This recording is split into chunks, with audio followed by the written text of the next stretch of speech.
For the last 10 years, ICT thought leaders and top government officials have congregated to discuss the future of the industry and offer insight into new trends.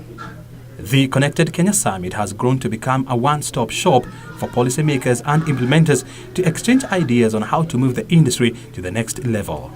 There has been a clear interest in emerging technologies. A lot of questions about the use of big data, artificial intelligence, Internet of Things, machine learning.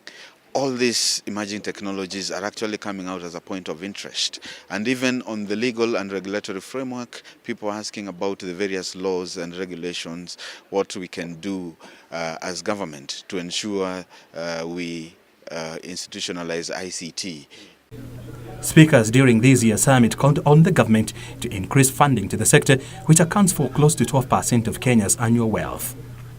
ICT Principal Secretary Jerome Ochieng said the government will continue to invest in the sector, especially in internet connectivity. According to the 2017 economic report, the total broadband volume for both fixed and wireless connections rose from 12.7 million to 17.2 million megabytes per second, which translates to additional 4.5 million megabytes per second in 1 year, highlighting the growing demand and capacity of data.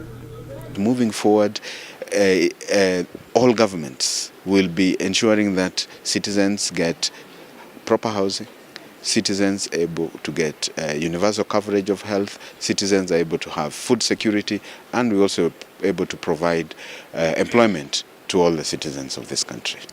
ICT Authority Chief John Seregon urged the private sector to partner with the government in helping offer employment to graduates under the Ajira program. As you know, from the perspective of education and ICT, we already started the DLP project, the Digital Literacy Program. But conversations from here, you noticed, were actually saying, what next? So what we were looking at is connectivity in schools. We are looking at more content for the learners, and now more devices, and maybe lab-based centered schools, so that we are actually having the conversation from where we have. For the last 2 years, 3 years, we have been putting in devices to all the 23,000 schools. The program has trained over 30,000 young people on online jobs. It seeks to train 1 million people in the next 5 years. O'Brien Kimen for Business, News Hour.